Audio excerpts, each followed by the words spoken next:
অর্পিতার ভালোবাসার হেসেলে আপনাদের সকলকে স্বাগত। আজকে আমি বানাবো ক্যাপসিকাম এবং পেঁয়াজের পকোড়া। বন্ধুরা আসলে ভেজিটেবিল খেতে খুব অসুবিধা করে, তাই আমি মাঝে মাঝে ভেজিটেবিলগুলোকে নানা রকমভাবে ওকে খাওয়ানোর চেষ্টা করে থাকি। দেখি আজকে আপনারাও যদি ভালো লাগে তাহলে ইভিনিং স্ন্যাক্সে কফির সাথে একবার ট্রাই করে দেখবেন। এই ক্যাপসিকামের পকোড়াটা বানানোর জন্য প্রথমে এরকম টুকরো টুকরো করে ক্যাপসিকামগুলো কেটে নিতে হবে। এর মধ্যে একটু পেঁয়াজ কুচি দিয়ে দিতে হবে, অল্প করে একটু বেসন দিতে হবে, স্বাদ মতো নুন দিয়ে দিতে হবে, একটু চাট মশলা দিয়ে দিতে হবে। এই চাট মশলাটা দিলে এটা স্বাদ দুর্দান্ত হয়। এরপর একটা ডিম ফাটিয়ে এর মধ্যে দিয়ে দিতে হবে। এরপর হালকা হাতে এটাকে আস্তে আস্তে মাখতে হবে। রোদ্দুর একদম ভেজিটেবলস খেতে চায় না, তাই জন্য আমি এইভাবে পকোড়ার মতো করে বানিয়ে ওকে বা অন্যরকমভাবে খাওয়ার চেষ্টা করাই।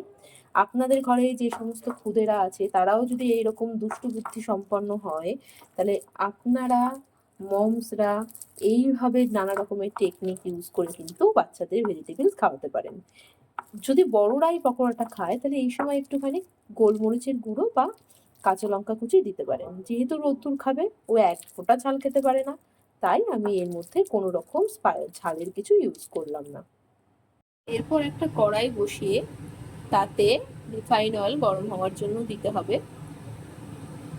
এরপর তেলটা গরম হয়ে এলে গ্যাসটা কমিয়ে নিয়ে এইরকম পকোড়ার আকারে এই ব্যাটারটা অল্প অল্প করে ছেড়ে দিতে হবে। অবশ্যই কিন্তু গ্যাসের ফ্লেমটা একদম কমানো থাকবে, কারণ গ্যাসটা বাড়িয়ে যদি এটাকে ভাজা হয় তাহলে পরে কিন্তু বাইরেটা লাল লাল হয়ে যাবে, ভেতরটা কাঁচা থেকে যাবে। এরপর যখন একটা দিক এরকম লাল লাল ভাজা হয়ে যাবে তখন এটাকে আস্তে আস্তে উল্টে দিতে হবে।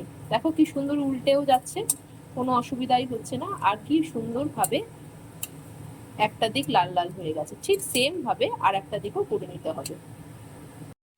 কি সুন্দর করে দুদিক ভাজা ভাজা হয়ে গেছে। এবার এটাকে তুলে নিয়ে পরিবেশন করার পালা। এবার এটা হালকা একটু চাট মশলা এবং একটু কেচাপের সাথে সার্ভ করব। দেখি রোদ্দুর বুঝতে পারি কিনা এটা কিসের পকোড়া বানানো হয়েছে।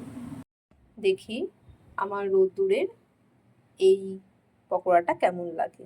রোদ্দুর কেমন, দেখো তো, তোমার জন্য একটু পকোড়া ভেজে এনেছি, কেমন হয়েছে একটু বলো তো। এর পকোড়ার নাম কি? ও এখন নাম জানতে হবে না, তুমি খাও, খেয়ে বলো কেমন হয়েছে। গরম আছে, অল্প অল্প করে খাও। দারুন, আই লাভ ইউ মা। I love you two.